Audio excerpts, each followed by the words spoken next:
Legend of Total War here, and today we're doing another Total War Warhammer 3 Immortal Empires campaign review, this time covering Belegar Ironhammer.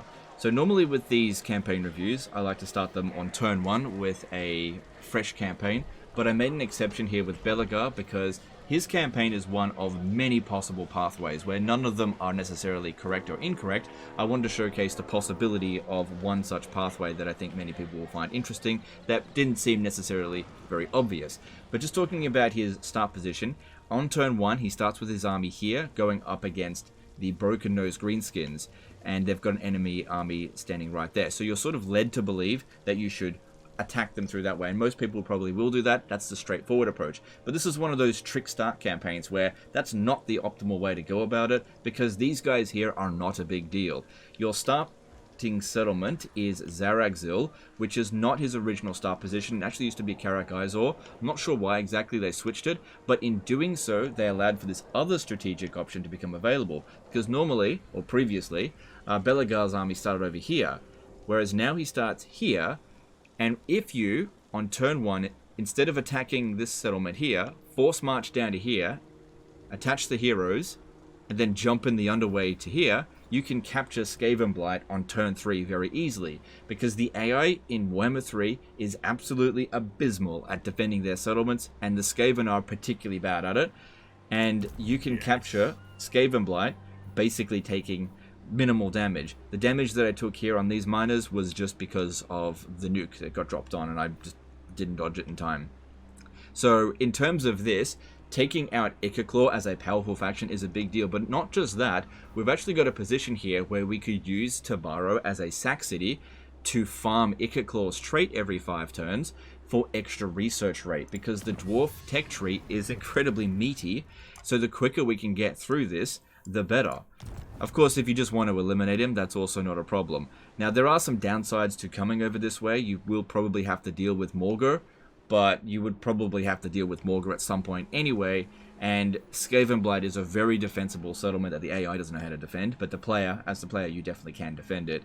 And it is a green region for you, and you can use the jumping in the underway to sort of get in and out as you see fit. So it's entirely up to you which way you want to go about it. Now, what I did in this particular battle, you really can do multiple different options to capture this settlement, but what I did was I had all of the melee infantry just stand back.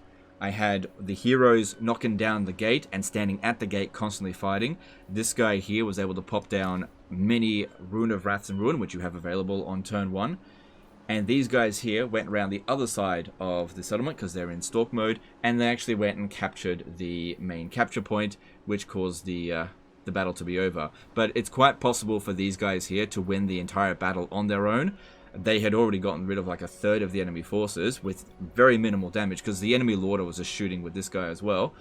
And it just depends on which way you want to go about it. Very easy fight if you know what you're doing. Belegar Ironhammer arguably starts with one of the strongest initial army.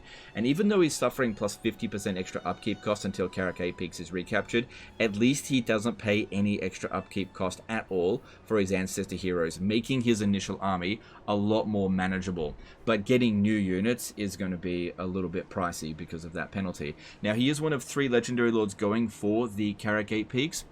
The other 2s we've already covered, but their penalties is only -2 public order, faction-wide, until Karak Apex is captured. I think Belegar's is by far the most severe, but at least once you've captured Karak Apex, it's gone. Now, I think that in terms of going after Karak Apex, there's multiple ways you can go about it. You can definitely go and capture this. You can also just get going over there and just rush over there straight away. That's a bit more dangerous because there's quite a few enemies along the way here. So Belegar kind of has the most complex method of getting to Karak Apex, but his army, when he does get there, is probably going to be the best equipped. It's just that he's not going to get there as quickly as the other 2. Now, in terms of other options in his campaign, it really just depends on whatever you want to do, because you start in the middle of really a Thunderdome. There's just so many enemies, potential enemies that you can go after. And you don't have to go after Karak Apex right away. It's entirely up to you which way you want to go about it. So, which makes it a very interesting campaign when there's no one straight path in which way you need to go. Now, in terms of as a Legendary Lord, Belegar Ironhammer is very good. He's one of the best Dwarf and Legendary Lords. So, True King of 8 Peaks is Very powerful trait, missile block chance plus 20%, Mighty Oathstone, which provides a good melee defense buff, and leadership when fighting against Greenskin, Ogres, and Skaven, which will essentially make your units unbreakable because the dwarves are already very high leadership. But his skills over here are especially good.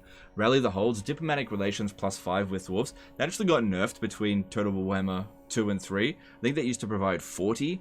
So plus 5 is not that big of a deal. But the global recruitment duration, minus 1 turn, that is a big deal, and I believe that's faction-wide. So being able to recruit basic units in one turn globally does make a huge difference. Gather the Old Clans over here. Recruit rank plus 2 just for his army and local recruitment capacity. That's good. Oath Gold from buildings plus 50%. Leadership when in foreign territory. Charge bonus plus 12. That one there is a bit meh. Tunnel Warfare, this one's a big deal. Ammunition plus 200% for minor units. Melee defense and melee attack for rangers, bolt throwers, and miners. That's a big impact. And missile strength for rangers and bolt throwers. Ancestral Guidance unlocks hero recruitment for Thanes, all provinces, hero recruitment plus 2 for Thanes, and physical resistance plus 10% for the Lord's Army. So that's a big deal for everything except fighting demons. And then you've got Age of Reconquest here, which provides campaign movement range, reduced construction costs for settlement buildings faction-wide, and ability shattering aura during siege battles, but that's just for his army. So that's his unique line over there, and I think that's one of the best unique lines for the dwarf in terms of how much impact it provides. In terms of his actual factions abilities, you've got the increased upkeep cost, so it's not actually attached to Belegar himself, it's attached to Clan Angren. It starts with 4 Clan Angren Ancestor Heroes, unique building chain available at Karakay Peaks, leadership plus 10 when laying siege or encircling, and Vanguard deployment during underway battles. I think that as a faction mechanic, this is probably one of the weakest in the game, period. In fact, you could go so far as to say it's the worst, because while you can get rid of the reduced upkeep cost until Karakay Peaks is recaptured, 50% is severe, and none of the other things are particularly impactful, at least until you've captured Karakay Peaks. I really can't think of any other faction that starts with such a crap amount of stat boost from there. So Clan Angren is definitely the worst of the dwarf factions, but Belegar is one of the best. So if you really want to make use of Belegar, sometimes it's better to play as a different dwarf faction and confederate him, but it's entirely up to you how you want to go about it. Overall, this is a very interesting campaign and can be quite challenging, but of course, if you know what you're doing, you can mitigate that challenge quite significantly. I imagine that the challenge has been severely reduced in this particular campaign, although I'll be arriving at Karakay Peaks significantly later than if I had just rushed over there right away. But it's entirely up to you which way you want to go about it. I would kind of recommend this campaign. If I was to recommend any dwarf campaign over any other, I'd probably go for Thorek Ironbrow first. I think that's the most interesting, but it's entirely up to you. Belegar Ironhammer does have an interesting campaign, though. That's the end of this one here, guys. Let me know in the comments below what you think of this campaign review. Let me know in the comments which Legendary Lord you'd like me to cover next. Appreciate you guys. Don't forget to subscribe, and I'll see you next time. Later, guys.